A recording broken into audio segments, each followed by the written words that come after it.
अस्सलाम वालेकुम पाक व्हीलर्स, मेरा नाम है सुनील। मैं पाक व्हील्स एक्सपर्ट रिव्यू सीरीज़ के एक और एपिसोड के साथ आपकी खिदमत में हाजिर हूँ। आज हम आपके लिए जिस गाड़ी का एक्सपर्ट रिव्यू लेके आए हैं वो चंगान ऑल्सविन है।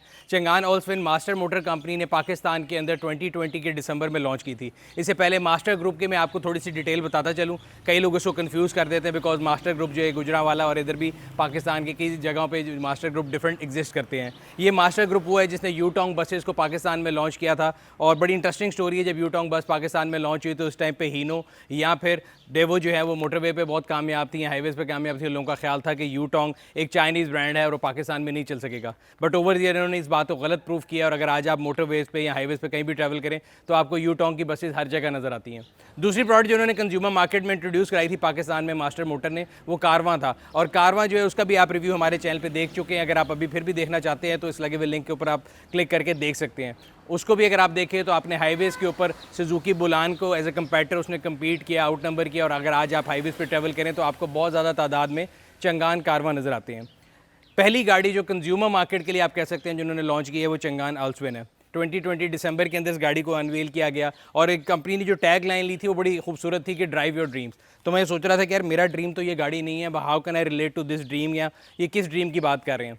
फिर मैंने देखा इस गाड़ी को जब थोड़ा स्टडी किया और आज पहली दफ़ा आपने देखा होगा कि हमने दोनों वेरिएंट सामने खड़ी किए हैं। उसका मकसद ये है कि मैं ढूंढ रहा था कि मेरे ड्रीम को ये गाड़ी किस तरह मैच करती है। और शुरू से पाक व्हील जब से शुरू हुआ है, सिंस इंसेप्शन जो हमारे रिव्यूज़ होते हैं, हमारे ब्लॉग्स होते हैं, उसमें हम लोग हमेशा एक बात करते हैं कि कंज्यूमर राइट और कंज्यूमर को जो ऑप्शंस की कमी हमारी मार्केट में दी जाती थी वो बड़ी गलत बात है। और हमने कोशिश की है ओवर द ईयर्स अपने ब्लॉग्स के थ्रू, अपने वीडियोज़ के थ्रू हम के कंज्यूमर की इस बात को ऑटो मैन्युफैक्चरर तक पहुँचाते रहें। और मेरे ख्याल से आज इन दोनों गाड़ियों को खड़ा करने का मकसद भी है कि अगर आप इस गाड़ी के बेस मॉडल और top of the line model को कंपेयर करेंगे तो उसमें बहुत सी ऐसी चीज़ें जो कि दोनों में कॉमन है।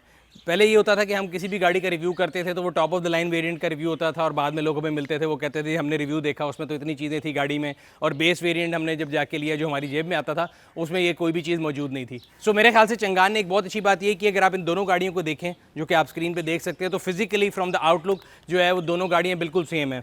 मतलब इनके अलॉय व्हील से लेके लेदर सीट से लेके, जो कि फॉक्स लेदर है तो, लेकिन लेदर सीट्स हो गए, अलॉय व्हील्स हो गए, हेड यूनिट हो गया, रिवर्स कैमरा हो गया, ऐसी जितनी ऑप्शन है वो गाड़ी में स्टैंडर्ड कॉमन है। और ये नहीं होता कि आप टॉप ऑफ द लाइन लेंगे तो आपको ये ऑप्शन मिलेगी और जो बेस वेरिएंट है उसमें स्लैश मिलेगी।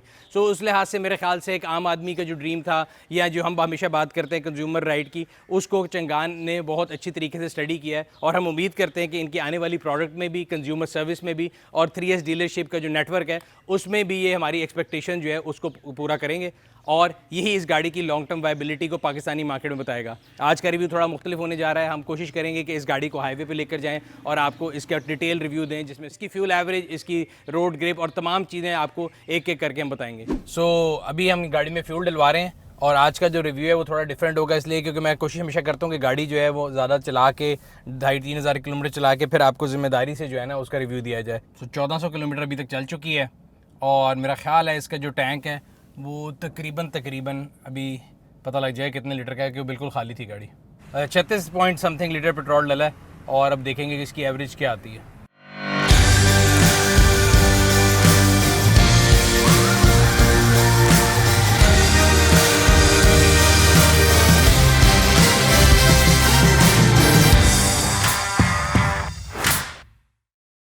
हम ये भेरा पहुंच गए जी। हमने जब लाहौर से पेट्रोल लगाया था मैंने ज़ीरो किया था टैंक के फिल करने के बाद 207.3 किलोमीटर चली है गाड़ी उसके बाद से। और अभी देखते हैं डाल के पेट्रोल के कितने लीटर पेट्रोल डलता है। जी चाचा कितने लीटर डला?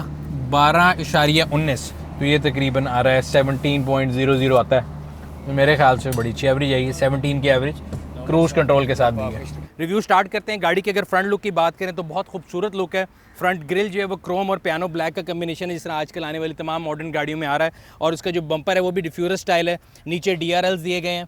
मेन हेडलैम्प्स जो है वो भी बहुत खूबसूरत हैं, प्रोजेक्शन हेडलैम्प्स उसके अंदर दिए गए हैं। और वो गाड़ी की जो फ्रंट लुक है वो आपको बहुत बल्की सी लगती है। मुझे ये लगता है ये गाड़ी जो लेक्सिस का जो मेन डिज़ाइन है या टोयोटा फैमिली की जो मेन डिज़ाइन आजकल आ रहा है उससे बहुत ज़्यादा इंस्पायर्ड है। अगर आप साइड प्रोफाइल पे हैं गाड़ी की जो सबसे पहली चीज़ आप नोटिस करेंगे उसके अलॉय व्हील है जिसके ऊपर 185 55 R15 के जो टायर दिया गया है जो कि अगेन B सेगमेंट सेडान के लिहाज से मेरे ख्याल से बहुत अच्छा साइज़ है। बॉडी कलर के आपके डोर हैंडल्स हैं और उसके अलावा क्रोम की एक लाइनिंग है जो आपको शीशों के साथ चल रही है। और गाड़ी की जो शेप है उसके अंदर ट्विन किस्म के कर्व हैं, एक पीछे से आगे और एक आगे से पीछे की तरफ जा रहा है। पीछे आ जाएं, अगर आप गाड़ी की बैक प्रोफाइल देखें तो मेरे ख्याल से ये गाड़ी जो है मुझे लगता है कि काफ़ी जर्मन गाड़ियों के साथ भी एक लेक्सस आती थी IS 250, मेरा ख्याल ये है, फ्रांस मेरे से डिसएग्री करते हैं, या उनका कहना है कि इसकी जो पिछली लाइटें हैं वो ऑडी A3 से बहुत ज़्यादा मिलती जुलती हैं। पिछली बम्पर के अंदर रिफ्लेक्टर जो है वो आपको बहुत प्रोमिनेंट एक लोकेशन उसकी है। इसके अलावा आपको पार्किंग सेंसर नज़र आ जाएंगे, हायर रूफ ब्रेक लैंप नज़र आ जाता है, और पाकिस्तान का मशहूर ज़माना शार्क फिन एंटीना, ऑल्दो इसका साइज़ थोड़ा शार्क फिन एंटीना का छोटा है। सो ओवरऑल अगर गाड़ी की बात करें तो 20 सेगमेंट सीज़ान के लिहाज से गाड़ी एकदम छोटी तो है, लेकिन इसमें तमाम जो डिज़ाइन कंपोनेंट्स हैं वो पूरे हैं, और काफ़ी कर्व्स के साथ गाड़ी की शेप को जो बड़ा मॉडर्न लुक दी गई है। अगर हम इसकी बूट कैपेसिटी की बात करें तो वो भी देख लेते हैं। अगेन साइज़ के लिहाज से अगर आप इसको खोल के देखें तो बड़ा इंप्रेसिव है, और काफ़ी डीप इसका बूट है, और अगर आपने सामान वगैरह रखना हो तो इसमें काफ़ी ज़्यादा कैपेसिटी है। और इसके अलावा अगर आप देखें तो कैपेसिटी को बढ़ाने के लिए स्पेस सेविंग जो स्पेयर व्हील है वो दिया गया है, जिसको पतला स्पेयर व्हील भी कहते हैं। मकसद इसका ये होता है कि आप 80 किलोमीटर पर आवर से ऊपर नहीं चला सकते, और आप अब जल्दी से जल्दी जो है अपना स्पेयर व्हील को वापस उतार के मेन व्हील जो उसको यूज़ कर लें। और इसकी जो टूल बॉक्स है वो बड़े नॉन कन्वेंशनल जगह पे है, इसके साथ ही आपको चिपकने वाला मटेरियल लगाया हुआ है, आप इसको कहीं भी लगा सकते हैं। इस साइड पे लगा लें, अगर आपको स्पेस बढ़ानी है नीचे लगा लें, और यहाँ पे आपको गाड़ी की चेसी प्लेट मिल जाएगी। So made in Pakistan. कई लोगों का ये परेशानी थी कि शायद ये, मैं जब इस रिव्यू भी कर रहा था कि शायद आपको CB यूनिट दिया जाता है कंपनी की तरफ से, और आप जो गाड़ी बताते हैं तो उसकी क्वालिटी ज़्यादा अच्छी होती है, तो ये CKD जो है वेरिएंट है। इस गाड़ी की जो पेंट क्वालिटी है वो भी काफ़ी अच्छी है।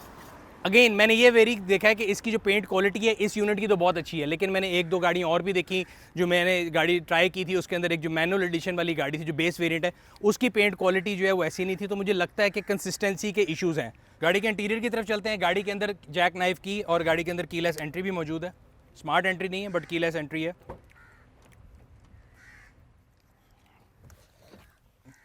सो अगली सीट में एंट्री एग्जिट बड़ा आसान है, ख़ास तौर पे जो हेडरूम है वो भी काफ़ी ज़्यादा है, और लेग रूम भी काफ़ी ज़्यादा मौजूद है। सीट को अगर हम नॉर्मल हाइट पे भी रखें हैं या फुल पीछे कर लें तो कंसिडरेबल हेडरूम और लेग रूम मौजूद है।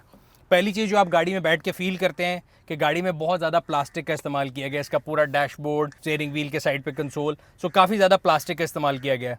एंड अगेन जो स्टीयरिंग व्हील है वो बड़ा नॉन कन्वेंशनल स्टाइल का है। जितनी भी आज से नई गाड़ियाँ आ रही हैं उन सब में ये डी शेप्ड स्टीयरिंग व्हील आता है, और उसमें खूबसूरत सिल्वर सी जो है कलरिंग वो जा रही है। साइड AC वेंट जो है वो बड़े नॉन कन्वेंशनल स्टाइल के हैं, जो आजकल आने वाली ज़्यादातर मॉडर्न गाड़ियों में आ रहे हैं। MG में भी था, ऑडी में भी आता है, जिनको एरोप्लेन स्टाइल AC वेंट बोलते हैं। बाकी अगर आप गाड़ी की इंटीरियर या सीट की पहली फील की बात करें तो सीट जो है वो थोड़ी मुझे बहुत ज़्यादा कंफर्टेबल नहीं लगी, थोड़ी सी स्टिफ है। अगर आप डैशबोर्ड पर राइट साइड भी देखें आपको हेडलाइट की एडजस्टमेंट मिलती है। इसी तरह डिग्गी खोलने का बटन है, ये आपको साथ इको आइडल का फंक्शन का बटन है। ये अक्सर लोग पूछते हैं ये किस चीज़ का बटन है, तो ये इको आइडल का बटन है जो मैं आपको रिव्यू में पीछे बताऊंगा ऐसा क्या पर्पज़ है। साथ ही आपके एडजस्टमेंट है साइड व्यू मिरर्स की। इसके अलावा डैशबोर्ड के अंदर काफ़ी जगह आपको ना स्टोरेज स्पेसेस मिल जाती हैं, राइट साइड पे भी, लेफ्ट पे भी। आपका जो डैशबोर्ड है ग्लव बॉक्स है, उसके अलावा अगर आपने कोई चीज़ वगैरह रखनी है तो आप यहाँ पे रख सकते हैं। इसी तरह आपको सेंटर कंसोल के अंदर भी स्टोरेज स्पेस दी गई है, और राइट साइड पे भी काफ़ी स्टोरेज स्पेस है। दरवाज़ों के अंदर आपने अगर कॉफ़ी रखनी है या चाय रखनी है तो उसके अंदर दरवाज़ों के अंदर भी काफ़ी ज़्यादा स्टोरेज स्पेस दी गई है। इसके अलावा जो मेन डैशबोर्ड है उसके अंदर भी, जिस तरह आगे मैंने आपको बताया था, ग्रिल के अंदर पियानो ब्लैक और जो सिल्वर मटेरियल है उसका कम्बिनेशन डैशबोर्ड के अंदर भी इस्तेमाल किया गया। डैशबोर्ड की जो शेप है वो बड़ी नॉन कन्वेंशनल है, काफ़ी कर्वी डैशबोर्ड है, नीचे और ऊपर से दोनों डिफरेंट किस्म के कर्व्स जो हैं यहाँ पे आके मिलते हैं, और ये गाड़ी की डैशबोर्ड को बड़ी मॉडर्न और बड़ी वेलकमिंग सी फीलिंग देता है। AC यूनिट की अगर बात करें तो गाड़ी के अंदर जो है डिजिटल क्लाइमेट कंट्रोल नहीं है, एनालॉग AC है, बट उसका जो डिस्प्ले है वो आपको डिजिटल फॉर्मेट में दिया गया है। और ये एट टाइम ना थोड़ा आपको ट्रिकी भी लगता है कि मैं समझ रहा था शुरू में किससे हवा तेज़ होती है, बट ये इसका टेम्परेचर का है। हवा तेज़ आहिस्ता करने के लिए आपके पास यहाँ पे बटन है, तो ये उसकी लोकेशन के बारे में बहस हो सकती है। बट अगेन AC की जो, अगर हम गर्म दिन में मैंने इसको इस्तेमाल करके देखा है, हाईवे भी चलाया, तो AC की जो एफिशिएंसी और एफिकेसी है वो बिल्कुल ठीक है। सेंट्रल कंसोल पे अगर आप आ जाएँ तो गियर से ऊपर आपको यहाँ पे चार्जिंग सॉकेट मिल जाएगी, USB पोर्ट मिल जाएगा। नीचे गियर लिवर है, गियर जो है इसका 5 स्पीड ट्रिप्टॉनिक गियर है with DCT clutch. Hand brake जो है कन्वेंशनल हैंड ब्रेक है, जो मुझे बेसिकली ज़्यादा पसंद है, लोगों को इलेक्ट्रॉनिक का शौक होता है, बट कन्वेंशनल हैंड ब्रेक है। हैंड ब्रेक की लोकेशन और ये जो गियर की लोकेशन है, ये ऐसा लगता है कि लेफ्ट से राइट की कन्वर्जन में जो है ना वो उसको भूल गए साइड पे शिफ्ट करना। Again it's a companies decision. Central arm rest की मौजूदगी बड़ी अच्छी चीज़ है, तो राइट साइड पर आपका हाथ जो है दरवाजे के इस पर आ जाता है, और लेफ्ट पे इस पर, तो आपको बड़ी एक अच्छी फीलिंग आती है बैठ के। बाकी स्टीयरिंग के ऊपर जो स्टीयरिंग कंट्रोल्स हैं, इससे आप इस पूरे जो सिस्टम को नेविगेट कर सकते हैं। गाड़ी का जो इंफोटेनमेंट सिस्टम है ना, वो उसमें आपको एक तो इंफोटेनमेंट मिलती है, कनेक्टिविटी मिलती है, आप इसको ब्लूटूथ कनेक्ट कर सकते हैं, गाने सुन सकते हैं, फ़ोन ऑपरेट कर सकते हैं। इसके अलावा गाड़ी की काफ़ी ऐसे फंक्शन हैं जो कि आप इससे कंट्रोल कर सकते हैं। तो जैसे आप सेटिंग में जाएंगे तो आपको ये TPMS मिलेगा, जो कि टायर प्रेशर मॉनिटरिंग सिस्टम है। सो इसमें एंट्री लेवल TPMS है, आपको अलहदा इंडिविजुअल हर टायर का प्रेशर नहीं बताता, लेकिन अगर कोई टायर प्रेशर लूज़ करेगा तो यहाँ पे आपको वार्निंग दे देगा। इसी तरह अगर आप कार सेटिंग्स में जाएँ तो आपको डिफरेंट सेटिंग मिलती हैं जो कि आपके कार के डिफरेंट फंक्शन से रिलेटेड है, कि आपने लाइट्स को अगर सेटअप करना है कि वो कितने सेकंड बाद बंद हो हेडलैम्प, और इस तरह डे लाइट रनिंग को आप ऑन ऑफ कर सकते हैं। इसी तरह अगर आप कार सेटअप में जाएं तो ड्राइविंग, ऑटो लॉक, इस तरह की चीज़ें जो हैं वो आप सेंट्रल स्क्रीन से भी कंट्रोल कर सकते हैं। इसके अलावा जो गाड़ी का रिवर्स कैमरा है ना, उसकी क्वालिटी मुझे बहुत पसंद आई, और ख़ास तौर पर उसमें गाइडिंग लाइन्स भी हैं। सो आप जब गाड़ी रिवर्स कर रहे होते हैं तो आपको गाइडिंग लाइन गाइड कर रही है कि आप जब गाड़ी पार्क करेंगे, आपने स्टीयरिंग मोड़ा हुआ, तो आप किधर जो है आपकी एग्जैक्ट लोकेशन आएगी, which I think is a good option. Screen का साइज़ बिल्कुल ठीक है, इसकी जो लोकेशन है वो भी ठीक है, आपका विजन ब्लॉक नहीं करती, और अगर आपने रात के टाइम इसको बंद करना हो तो आप एक बटन की मदद से बंद भी कर सकते हैं। सो गाड़ी के अंदर सनरूफ जो है वो एक अगेन 1 अप है इस सेगमेंट में। पाकिस्तान में B सेगमेंट सेडान में किसी भी और गाड़ी के अंदर सनरूफ नहीं आता, और सनरूफ जो है बड़ा कन्वीनियंटली आप एक टच से इसको खोल भी सकते हैं, बंद भी कर सकते हैं। अब लोग सोच रहे होंगे मैं ये एक टच और कन्वीनियंस की बात क्यों कर रहा हूँ, तो इसकी जो पावर विंडोज़ हैं उनमें ऑटो फंक्शन नहीं है, और आपको गाड़ी को होल्ड करके रखना पड़ता है शीशे को। सो बैक सीट की जो एंट्री एग्जिट है वो चेक करते हैं। एंट्री और एग्जिट में कोई मसला नहीं हुआ, लेकिन अगर किसी का कद बड़ा होगा, बिकॉज मेरे साथ ये ज़रा टच कर रहा है, लेकिन अगर कोई फरहान साहब के कद का या कोई और दराज कद आदमी हो जिस 6 फुट या प्लस हो, तो उसके लिए कोई मसला हो सकता है, तो उसको ध्यान से बैठना पड़ेगा। अंदर बैठने के बाद काफ़ी कंसिडरेबल जो है हेडरूम भी मौजूद है। लेग रूम, अब मैंने एक सीट को फुल पीछे किया हुआ है, और अगर आप देखें तो मेरी टांगें टच हो रही हैं। सो अगर कोई भी शख्स 5'11" से लंबी हाइट का है और आगे वाला लंबा भी बंदा बैठा है, तो फिर ये आपको थोड़ा प्रॉब्लमेटिक हो सकती है। अगर मैं इसको थोड़ा सा आगे कर दूं तो मेरे ख्याल से बड़ी कंफर्टेबल सीटिंग है। खास तौर पे अगर मैं इस दरवाजे को बंद कर दूं तो मुझे एक आर्मरेस्ट मिल जाता है, बिकॉज सेंटर आर्मरेस्ट इस गाड़ी में मौजूद नहीं है। और अगर मैं सीटिंग कैपेसिटी की बात करूं, 2 एडल्ट, 1 बच्चा या 3 एडल्ट शॉर्टर जर्नी के लिए इस गाड़ी में बड़े आराम से बैठ सकते हैं। इसके अलावा यहाँ पे चाइल्ड आइसोफेक्स सीट एंकर्स भी दिए गए हैं, जो कि अगेन मेरे ख्याल से बड़ी अच्छी बात है। पिछली सीटों के ऊपर आपको सीट बेल्ट दी गई हैं। इंटीरियर का जो कलर है इससे मुझे थोड़ी बहुत जो है ना मसला है, और मेरे ख्याल से ये बहुत ज़्यादा लाइट है और ये बड़ी जल्दी गंदा हो जाएगा। बाकी सारी गाड़ी अगर आप देखें तो ब्लैक या ग्रे शेड में है, सिर्फ ये सीटों पे और जहाँ जहाँ आपका बाजू या आम टच होना है वहाँ पे इसको बेज या क्रीम कलर का ये जो इंटीरियर दिया गया है, मुझे लगता है कि ये बहुत जल्दी इसमें वेयर एंड टेयर हो जाएगी। तो हो सकता है आने वाले सालों में या आने वाले महीनों में कंपनी जो है इसको चेंज कर दे। बाकी हम ड्राइव की तरफ चलते हैं और आपको इसके ड्राइव के बारे में बताते हैं। गाड़ी की ड्राइव की बात करते हैं अब हम, तो शहर के अंदर ये गाड़ी बहुत ही आपको स्मूथ ड्राइविंग एक्सपीरियंस देती है। अब अच्छा, एक चीज़ मैंने इस गाड़ी में नोटिस की है कि ये 1500 सीसी है, बल्कि 1500 से भी थोड़ा ज़्यादा बनती है। और मेरा भी ये ख्याल था कि इनिशियली जो इसका टॉर्क है या गाड़ी की जो इनिशियल पिक है वो काफ़ी ज़्यादा तेज़ होगी, बट इन्होंने उसको ऐसे प्रोग्राम किया हुआ है कि इसकी जो फ्यूल एफिशिएंसी है ना, मेरे ख्याल है वो उनको ECU की प्रोग्रामिंग में टॉप प्रायोरिटी रखी गई है। और अगर आप गाड़ी को नॉर्मली शहर में चला रहे हैं और आप इसको फ्लोर करते हैं तो ये थोड़ा लैग से उठती है। इसका ये मतलब नहीं कि गाड़ी अंडर पावर है। अगर आप गाड़ी में से मैक्सिमम आउटपुट लेना चाहते हैं तो आप इसको अगर मैनुअल पे शिफ्ट करेंगे और आप इसको गियर डाउन करेंगे और एकदम उसको एक्सेलरेशन देंगे तो ये गाड़ी बड़ी एक्सट्रीम पावर जो है डिलीवरी देती है। बट अगर जब आप इसको ऑटोमेटिक में उठाते हैं तो मेरे ख्याल से जो इसकी प्राइम इन्होंने सेटिंग रखी है वो ऐसी है कि गाड़ी की जो फ्यूल एफिशिएंसी है वो उनका प्राइम कंसर्न है। खैर अच्छी बात भी है, एक लिहाज से मुझे शुरू में थोड़ा लगा कि यार ये लैग कर रही है नीचे वाले गियरों में, लेकिन जब मैंने इसको ऑटोमेटिक से मैनुअल पे शिफ्ट किया और फिर चला के देखा तो फिर ये बड़ी बेहतरीन थी। एक और चीज़ जो अगर लॉन्ग जर्नी पे आप जा रहे हैं तो सबसे इंपॉर्टेंट चीज़ जो कि इस सेगमेंट की गाड़ी में पहली दफ़ा दी है वो क्रूज़ कंट्रोल है। और इसका क्रूज़ कंट्रोल बड़ा एफिशिएंटली काम करता है। ये स्टीयरिंग के ऊपर एक बटन है, आप इसको दबाएं और नीचे सेट को करके आप बटन दबा के सेट करेंगे तो सेट हो गया। अब उसके बाद ही आपको स्क्रीन के ऊपर शो करना शुरू कर देगा कि आपने किस स्पीड के ऊपर क्रूज़ लगाया हुआ है। अब इस टाइम ये 124 के ऊपर क्रूज़ लगा हुआ है। आप इसको एक ही बटन से नीचे करेंगे, ये 5 के डिफरेंस से नीचे आता है। अभी 120 है, ऊपर करूँगा 125 हो जाएगा और मुझे कुछ नहीं दबाना, सिर्फ टच ऑफ दिस बटन मैं इसको एंगेज और डिसएंगेज कर सकता हूँ। और ये बड़ा एफिशिएंट मेरे लिए, मतलब आपको थकाता नहीं है। दूसरी चीज़ जो इसका पावर स्टीयरिंग है ये मुझे बहुत पसंद आया। इसके अंदर इलेक्ट्रॉनिक पावर स्टीयरिंग है और बड़ा स्मार्ट और इंटेलिजेंट पावर स्टीयरिंग है।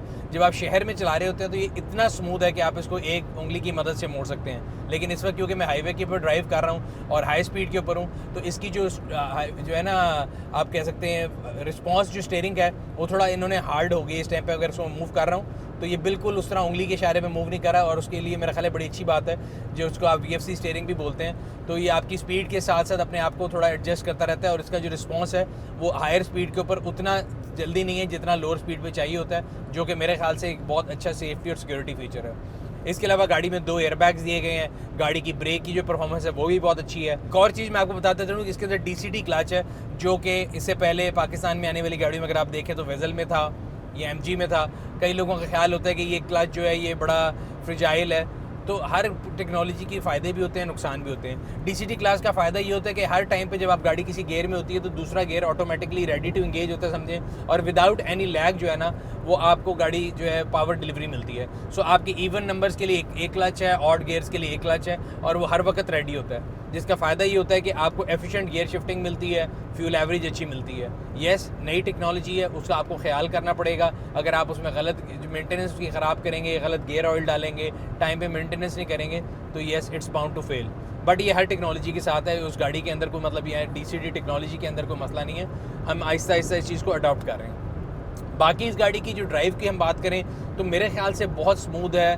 कहीं आपको ऐसा फील नहीं होता कि गाड़ी जो खड्डों में, जिस तरह ख़ासतौर पे JDM कार्स में होता था कि बहुत गंदी गाड़ी का जो रिस्पॉन्स था ना, खड्डों में बड़ी अजीब सी आवाज़ आती थी, तो नैगिंग साउंड नहीं आती। खड्डों पे भी बिल्कुल ठीक चलती है, पॉट होल्स पे बिल्कुल ठीक है।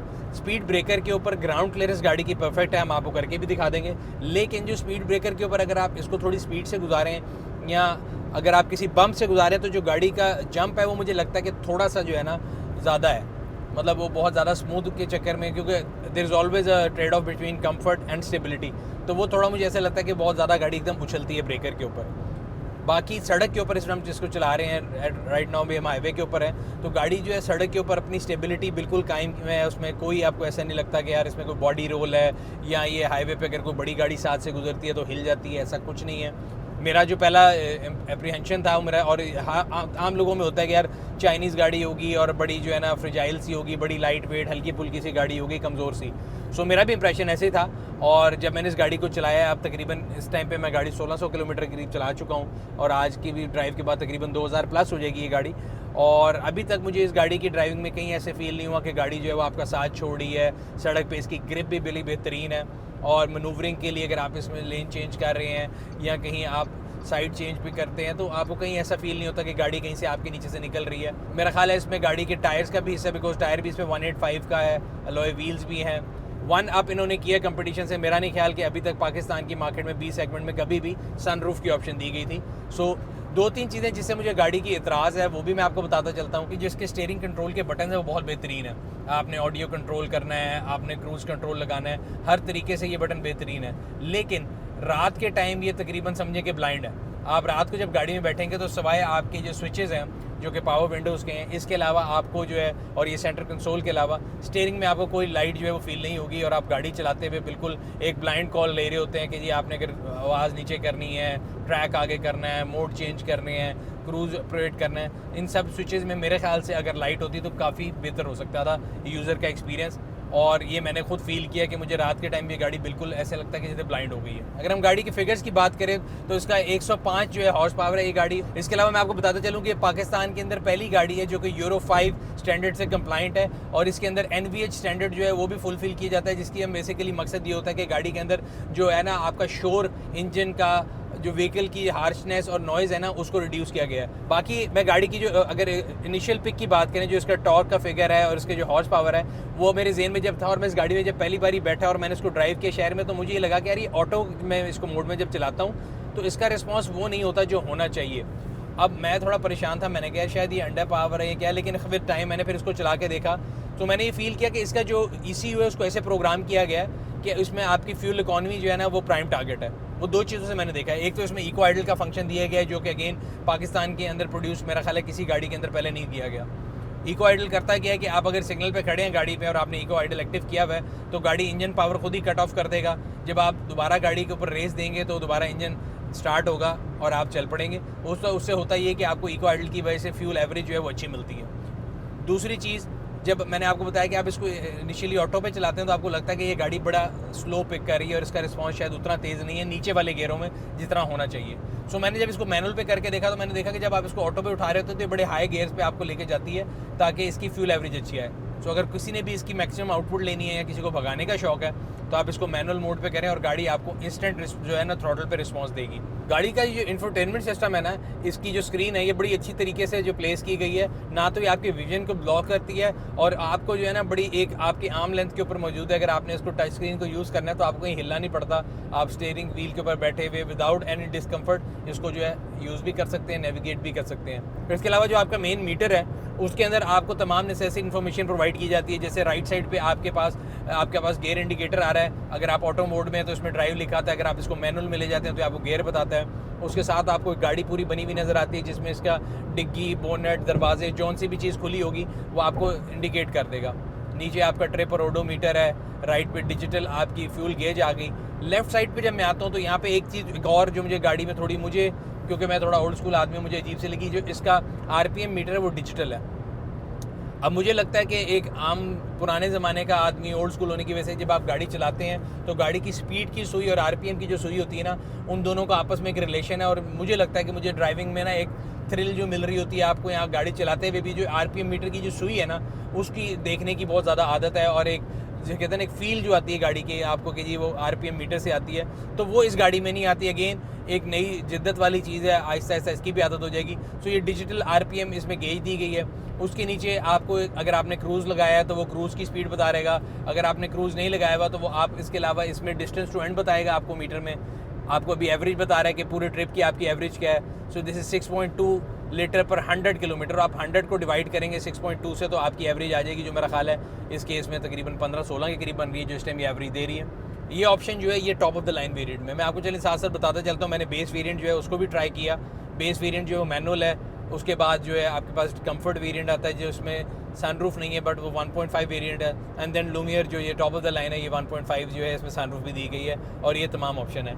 जो बेस वेरिएंट है उसका स्टीयरिंग व्हील जो है उसकी शेप सेम है, डी शेप्ड स्टीयरिंग व्हील है, इसमें भी डी शेप्ड स्टीयरिंग व्हील है जो कि नॉन कन्वेंशनल है, आम गाड़ियों में नहीं है। बट ये चाइनीज़ गाड़ियों में मैंने देखा ज़्यादातर इसी शेप का स्टीयरिंग आता है। और उसके स्टीयरिंग के ऊपर आपको स्टीयरिंग कंट्रोल जो है वो डिफरेंट मिलेंगे, उसके बटन थोड़े डिफरेंट हैं क्योंकि उसमें क्रूज़ कंट्रोल की ऑप्शन नहीं है। और उसके भी जो बटन है वो बड़े हार्ड हैं, मुझे लगता है कि वो थोड़ा ना विद टाइम उसमें वेयर टेयर बहुत ज़्यादा होगी।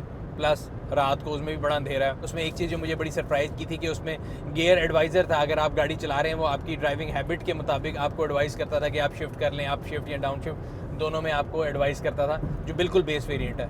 और वो भी कहीं से मैंने जब चलाई मुझे अंडर पावर नहीं लगी।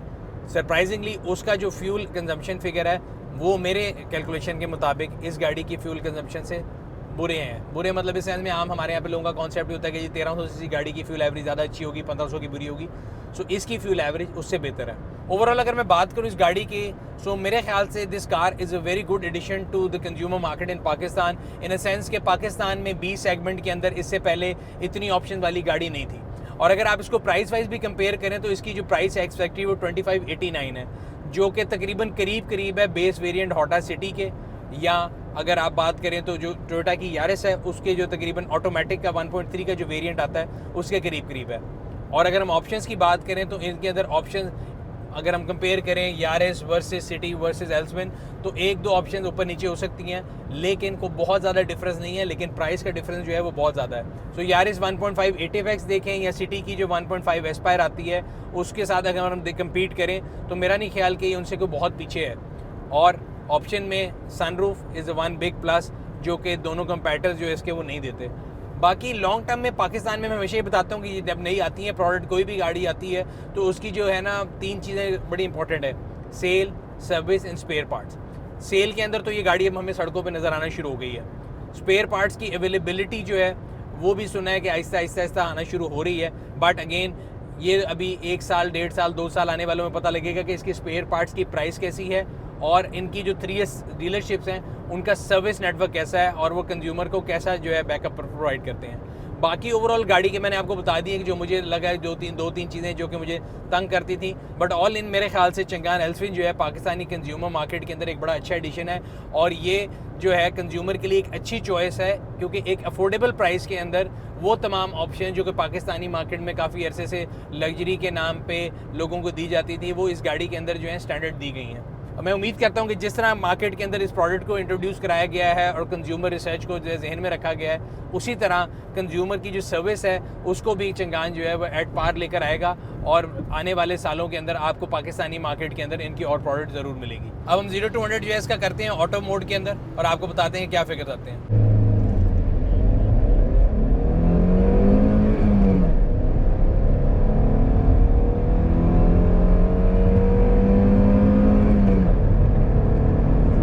ऑटो पे मैंने आपको 0 to 100 करके दिखा दिया। अब हम इसको मैनुअल पे और 0 to 100 करते हैं और देखते हैं कि उनमें कितना टाइम डिफरेंस आता है।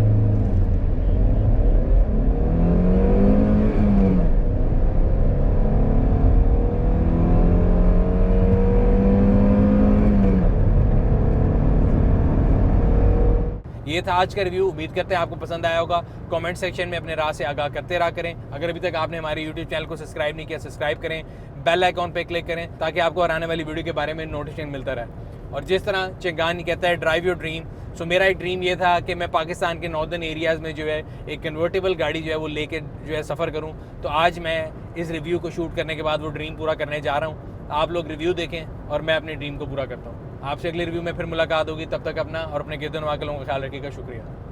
Johnny Giddings, only on Parkville.